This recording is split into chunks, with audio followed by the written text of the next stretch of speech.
Good evening all of you. स्वागत है आप सभी का हमारे YouTube channel zone of life science में। तो आज की सेशन के अंदर अपन डिस्कस करेंगे जो अपन ने सीरीज स्टार्ट कर रखी है आपके एसपीएससी और जो उत्तर प्रदेश के जो एमसीक्यू हैं हर असिस्टेंट प्रोफेसर के लिए, जो अपन ने इंपॉर्टेंट सेशन स्टार्ट किया हुआ उसका कंटिन्यू सेशन है। तो इसके पहले अपन ने अभी तक 105 क्वेश्चंस कंप्लीट सॉल्व कर लिए हैं। ठीक है, ये जो अपन क्वेश्चन सॉल्व कर रहे हैं आपके आने वाले एग्जाम्स के लिए काफी इंपॉर्टेंट है। तो ये इंपॉर्टेंट सेशन है, आपके लिए काफी बेनिफिशियल रहने वाले हैं। तो जिन्होंने प्रीवियस लेक्चर नहीं देखे एक बार वो जाके उनको देख सकते हो। अपनी जो प्लेलिस्ट बनी हुई है एचपीएससी और यूपीएचईएससी के नाम से अपनी प्लेलिस्ट है यूट्यूब के ऊपर, तो वहां जाके आप देख सकते हो। उसी के साथ आप जो थ्योरी वाले आपके पोर्शन है उसका भी अपन ने कवर कर रखा है साथ साथ में। ठीक है, जो अपन एनिमल टेक्सोनॉमी है वो कंप्लीट करवा दी। इकोलॉजी अपन अभी चालू कर रहे हैं, चल रही है अपनी क्लास से। और भी इंपॉर्टेंट टॉपिक है उनके भी अपन वीडियो अपलोड करते रहेंगे।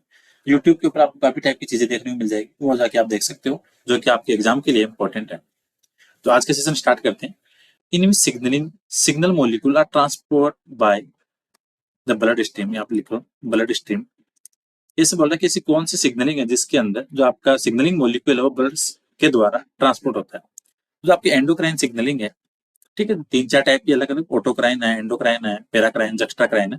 तो जो आपकी एंडोक्राइन सिग्नलिंग है, इनके जो अंदर जो सिग्नल मॉलिक्यूल है वो ब्लड के द्वारा क्या होगा, ट्रांसपोर्ट होगा और दूसरे रिसेप्टर पे जाके बाउंड होगा। तो जो आपका सिग्नल वाला है ब्लड स्ट्रीम वाला, वो किसमें हो गया, एंडोक्राइन। नंबर 106 का right answer option number B.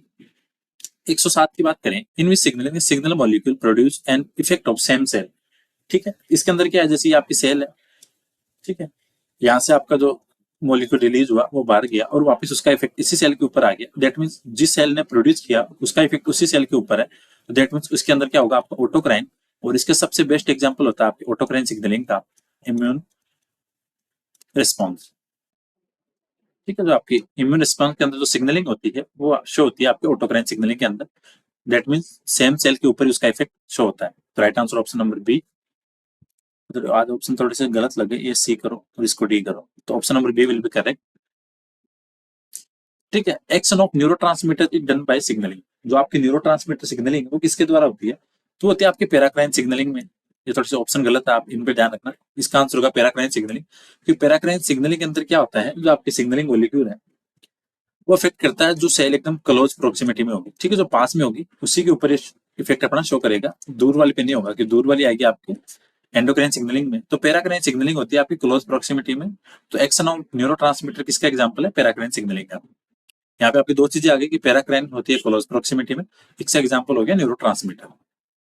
109 की बात करें, which signalling require physical contact between cell. तो जो आपकी जक्स्टाक्राइन सिग्नलिंग है इसके अंदर सेल को रिक्वायर होता है आपके फिजिकल कॉन्टेक्ट बिटवीन सेल। ठीक, और जक्स्टाक्राइन की एग्जांपल की बात करें तो इसका एग्जांपल होता है आपके notch signalling, notch and classical cadherin signalling, classical cadherin signalling.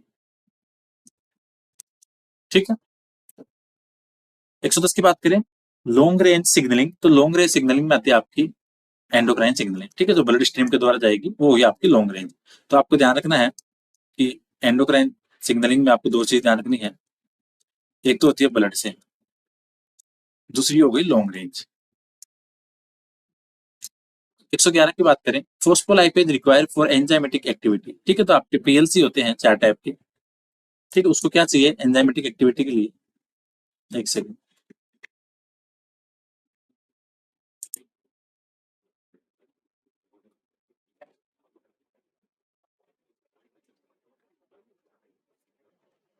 ठीक है, तो आपके फोस्फोलाइपेज है जो आपके पीएलसी होते हैं चार टाइप के, तो उनको जो एंजाइमेटिक एक्टिविटी के लिए जो रिक्वायर होता है वो क्या होता है, वो होता है आपके, जो आपके पीएलसी है चार टाइप के। जो आपके पीएलसी हैं जो चार टाइप के होते हैं आपके, अल्फा है, बीटा है, डेल्टा है, गामा है, एप्सिलॉन है। तो इनके लिए जो इसकी एंजाइमेटिक एक्टिविटी होगी, ठीक है, जब आप सेल सिग्नलिंग पढ़ते हो जिसमें पीएलसी का रोल होता है, तो उसको जो आपके कैल्शियम है वो रिक्वायर होता है इसकी एंजाइमेटिक एक्टिविटी को शो करने के लिए। ठीक है, तो right answer option number A, calcium. Age of mammals की बात करें वो होता है आपके सिनोजोइक, जो टाइम स्केल्स पढ़ते हैं। और मिजोजोइक किसका होता है, मिजोजोइक होता है आपके रेप्टाइल्स का। क्या आपको ध्यान रखना है, मैमल्स का हो गया सिनोजोइक, और रेप्टाइल्स का हो गया मेसोजोइक। क्या आपको ध्यान रखना है। अगले क्वेश्चन की बात करें, cell pattern in limpets in example of. तो लिम्पेट आपका जो मोलस्कन्स है उसके अंदर जो सेल पैटर्न होता है वो किसका एग्जांपल है? तो आपके जो डिसरप्टिव नेचुरल सिलेक्शन होगा उसका एग्जांपल है। तो आपको ध्यान रखना है कि जो सेल पैटर्न है लिम्पेट के अंदर वो आपके एग्जांपल है डिसरप्टिव सिलेक्शन का, नेचुरल सिलेक्शन। इंडस्ट्रियल मैनरिज्म, इसकी ये बात करें तो ये हो गया आपके स्टेबलाइजिंग सिलेक्शन का। जो आपके तीन तरह के नेचुरल सिलेक्शन होते हैं, स्टेबलाइजिंग होता है, नेचुरल होता है, सॉरी डायरेक्शनल होता है, और एक होता है आपके डिसरप्टिव वाला। जो आपके सेल पैटर्न लिम्पेट के अंदर ये एग्जांपल आपके डिसरप्टिव का, और जो स्टेबलाइजिंग का एग्जांपल है वो होता है आपके एक तो इंडस्ट्रियल मैनरिज्म, और इसी के साथ एक होता है आपके डीडीटी वाला।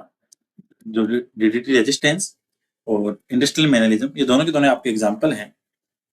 सॉरी स्टेबलाइजिंग के लिए ये होंगे दोनों के दोनों एग्जांपल डायरेक्शनल नेचुरल सिलेक्शन।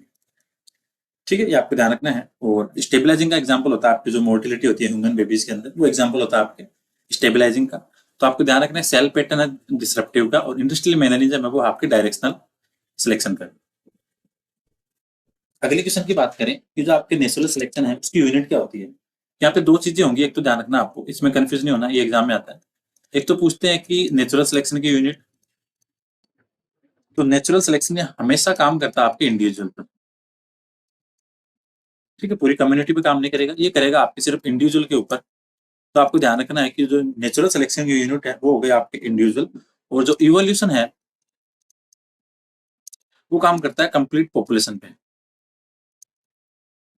ठीक है, तो आपको दोनों चीजें ध्यान रखनी है कि यूनिट ऑफ नेचुरल सिलेक्शन वो तो होगी आपके इंडिविजुअल, और यूनिट ऑफ इवोल्यूशन होगी वो होगी आपके पॉपुलेशन। यहाँ पे बायोम काटो, यहाँ पे पॉपुलेशन करना है।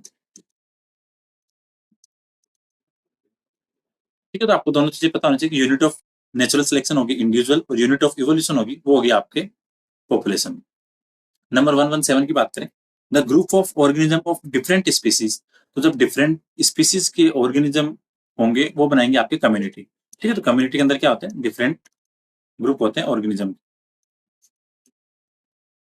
और ठीक है, और जब डिफरेंट कम्युनिटी एक साथ इकट्ठी होगी तो बनेगा आपका इकोसिस्टम, और जब इकोसिस्टम इकट्ठा होगा तो बनेगा आपके बायोम।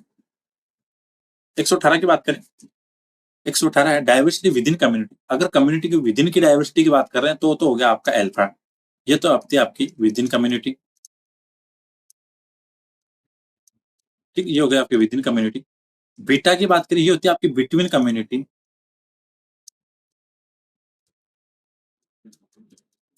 गामा टेक्सोनोमी की बात करें तो जो आपका कंप्लीट एरिया होगा तो सारी की सारी डायवर्सिटी आएगी आपकी गामा टेक्सोनोमी में। तो आपको ध्यान रखना है कि अल्फा टेक्सोनोमी वो होती है जो विद इन कम्युनिटी होती है, बीटा टेक्सोनोमी वो होती है जो विद इन कम्युनिटी होती है, और जो गामा टेक्सोनोमी है उसके अंदर जो डायवर्सिटी होती है वो कंप्लीट एरिया की होती है। तो 118 का right answer option number A. इसमें बोल रहे हैं 119 में, all are cell to cell adhesion molecule except. तो जो आपके एडिशन मॉलिक्यूल है इसके अंदर बाकी सारे के सारे क्या है, सेल टू सेल शो कर रहे हैं, लेकिन जो आपके एक है वो आपके सेल टू मैट्रिक्स है। दो टाइप के होते हैं आपके, एक तो होता है आपके सेल टू सेल और एक होता है आपके सेल टू मैट्रिक्स।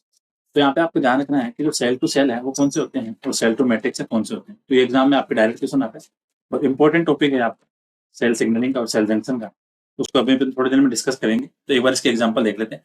देखो सेल टू सेल आपको ध्यान रखो, जो सेल टू सेल मॉलिक्यूल होते हैं वो होते हैं एक तो आपका सेलेक्टिन, एक होता है आपका केदरिन, एक होता है आपका इम्यूनोग्लोबिन। इम्यूनोग्लोबिन, ठीक है, सेलेक्टिन, कैथरीन और इम्यूनोग्लोबिन ये तीनों की तीनों है सेल टू सेल। लेकिन जो आपका इंटीग्रीन है ये होता है आपका सेल टू मैट्रिक्स, ये आपको ध्यान रखना है। ये क्या हो गया, सेल टू मैट्रिक्स। तो आपको ध्यान रखना है कि सेल टू सेल तो हो गए सेलेक्टिन, कैथरीन और इम्यूनोग्लोबिन, और अगर सेल टू मैट्रिक्स की बात करें तो इसमें एक तो हो गया आपका इंटीग्रीन, एक हो गया आपका लेमिनिन। दोनों एग्जाम्पल आपको ध्यान रखना है, एग्जाम में क्वेश्चन आता है डायरेक्ट कि cell to cell adhesion molecule कौन से हैं और सेल टू मैट्रिक्स कौन से हैं। तो सेल टू सेल हो गए सेलेक्टिन, कैथरीन, इम्यूनोग्लोबिन, और सेल टू मैट्रिक्स हो गया आपके इंटीग्रीन और लेमिनिन। 120 की बात करें, which one form a gap junction in invertebrate. तो इनवर्टिब्रेट के अंदर जो गैप जंक्शन फॉर्म होता है वो होता है आपके इनेक्शन के द्वारा। ठीक है, और जो कॉमनली आपका गैप जंक्शन होता है वो बनता है किससे है, वो आपकी जो कनेक्शन होती है प्रोटीन उससे बना हुआ होता है। तो अगर इनवर्टिब्रेट के अंदर बात करें कि गैप जंक्शन है वो किससे बनता है, तो वो बनता है आपके इनेक्शन प्रोटीन से, ये आपको ध्यान रखना है। 121 की बात करें, मेन ओक्यूलेटिंग जंक्शन इन इनवर्टिब्रेट। देखो जो आपके सेल जो जंक्शन होते हैं कॉमनली वो होते हैं 3 टाइप के। ये आपको ध्यान रखना, एक तो होता है ओक्लूडिंग, एक होता है आपके एंकरिंग,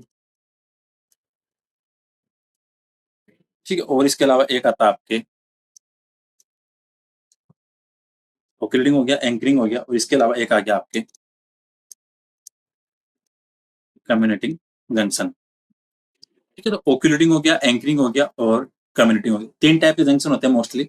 ठीक है, और इनको जो रिमेनिंग टाइप है उनको अपन अलग से डिस्कस करेंगे किसी दिन कि ओक्लूडिंग के अंदर कौन से आते हैं। तो जो आपका ओक्लूडिंग जंक्शन इनवर्टिब्रेट के अंदर होता है वो होता है आपका सेप्टेट, ये आपको ध्यान रखना है। ठीक है, ओक्लूडिंग के अंदर मोस्टली 2 ही आते हैं, एक तो आता है टाइट जंक्शन, ठीक है, एक तो हो गया टाइट जंक्शन और एक होता है आपके सेप्टेट, ये आपको ध्यान रखना है। 2 टाइप के हो गए ओक्लूडिंग के अंदर, टाइट और सेप्टेट। तो सेप्टेट है ये मोस्टली होता है आपके इनवर्टिब्रेट के अंदर, तो right answer option number B. 122 की बात करें, रोल ऑफ पिल्ली इन बैक्टीरिया, ये होती है आपके कॉन्जुगेशन में। तो अपन ने एक वीडियो अपलोड कर रखा है यूट्यूब पे, पिल्ली का फिमरी का, दोनों का डिफरेंस क्या होता है, रोल क्या होता है। तो जो बैक्टीरिया के अंदर जो सरफेस अपेंडेज है कॉन्जुगेशन, जो पिल्ली है उसका काम होता है आपके कॉन्जुगेशन का। फिमरी की बात करें तो फिमरी काम आती है आपके सेल अटैचमेंट में। देखो, कॉन्जुगेशन हो गया पिल्ली से, लोकोमोशन हो गया आपके फ्लैजिला से, सेल अटैचमेंट हो गया आपके फिमरी से, ये आपको ध्यान रखना है। ठीक है, 123 की बात करें, nitric oxide is a signalling molecule. जो नाइट्रिक ऑक्साइड जो एक सिग्नलिंग मॉलिक्यूल है, ये किसका उदाहरण होता है, ये आपके मोस्टली होता है जो आपके पैराक्राइन सिग्नलिंग होती है, ये उसी का एग्जाम्पल है। ये आपको ध्यान रखना है कि जो आपके नाइट्रस ऑक्साइड वाली सिग्नलिंग है वो किसके अंदर आती है, वो आती है आपके पैराक्राइन सिग्नलिंग के अंदर।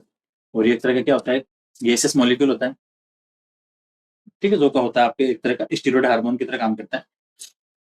तो नाइट्रिक ऑक्साइड सिग्नलिंग है, किसका एग्जाम्पल है, पैराक्राइन।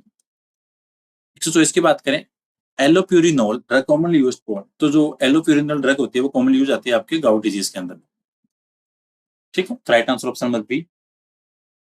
125 की बात करें, डिफिशियंसी ऑफ एसजीपीआरटी कोज, जो एसजीपीआरटी है वो कोज करता है आपके लेस नियमन सिंड्रोम। ठीक है, आपको ध्यान रखना है कि जो लेस में नियमन सिंड्रोम है वो किससे कोज होता है, वो होता है आपके, तो जो आपका एसजीपीआरटी है उसकी अगर डिफिशियंसी होगी तो एसजीपीआरटी की फुल फॉर्म क्या होती है, हाइपोजेंथिन गुआनिन फोस्फो राइबोसाइल ट्रांसफरेज। अगर इसकी कमी होती है तो जो डिजीज कोज होती है वो होती है आपकी लेस नियमन सिंड्रोम। और जो एलोपेरिनोल है वो आपके क्या होता है, वो आपके होता है गाउट डिजीज के लिए। इसके अंदर क्या होता है, जो आपके यूरेट है उसका क्या होता है, जॉइंट के अंदर एक्यूमुलेशन हो जाता है, उसकी वजह से क्या वहां पे इन्फ्लामेशन कोज होती है। तो इसके जो अंदर जो ड्रग्स काम में ली जाती है एज ए ट्रीटमेंट वो होती है आपके एलोप्यूरिनोल। ठीक है, नंबर 126 की बात करें, एक सेकंड, थोड़ा इसमें दिक्कत आ रही है। ठीक है, अगला क्वेश्चन है, जो आपकी प्रोजिनोल सिंथेसिस है, तो प्रोजिनोल जो सिंथेसिस है वो किसके अंदर होता है। पहली बात तो ये कि आपका प्रोजिनोल है क्या। तो जो प्रोजिनोल होता है ये आपके काम आता है एज ए स्टीरॉयड प्रिकर्सर के। ठीक है, जितने भी आपके स्टीरॉयड हार्मोन है उनका प्रिकर्सर क्या होता है, वो होता है आपके प्री जी निलोन। ठीक है, और जो इसका, एक सेकेंड,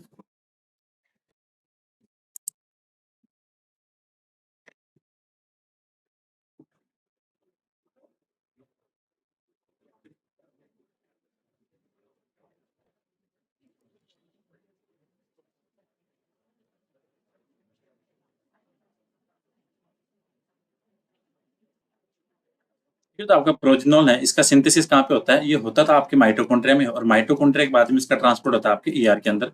और ये किसके काम आता है, मोस्टली स्टेरॉइड हार्मोन सिंथेसिस के। ठीक है, तो राइट आंसर ऑप्शन नंबर सी।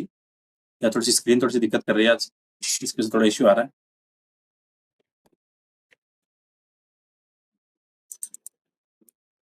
जो बाइल एसिड सिंथेसाइज होता है, जो बाइल एसिड का सिंथेसिस होता है ये होता है आपके लीवर के अंदर। ठीक है, नंबर 128 की बात करें, एमाइटल इनहिबिट कॉम्प्लेक्स इन एटीएस, जो आपके इलेक्ट्रॉन ट्रांसपोर्ट जो सिस्टम होता है जो आपके एटीपी फॉर्मेशन करता है, इसके अंदर आपके 4 अलग अलग कॉम्प्लेक्स होते हैं, फर्स्ट सेकंड थर्ड फोर्थ। तो जो आपके एक तो एमाइटल, रोटेनॉन और पिक्रिडीन ए, ये सारे के सारे इनहिबिट करते हैं कॉम्प्लेक्स 1, ये आपको ध्यान रखना है। तो एमाइटल किसको करता है? कॉम्प्लेक्स 1।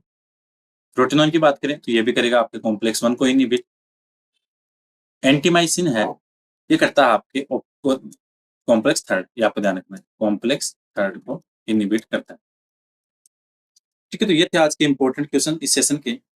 ठीक है, तो जिन्होंने प्रीवियस लेक्चर नहीं देखा आप वापस जाके उनको भी देख सकते हो, ताकि आपके काफी सारे क्वेश्चन है एग्जाम के लिए प्रैक्टिस हो जाएंगे। और आगे वाले सेशन है उसको भी जल्दी कंडक्ट करेंगे अपन, हर क्लास के अंदर 20 to 25 क्वेश्चन डिस्कस करते हैं। तो ये आज आपका 5th सेशन था, तो होपफुली सेशन आपके लिए इंपॉर्टेंट रहने वाला है। तो thank you so much for watching this video, मिलते हैं नेक्स्ट क्लास में।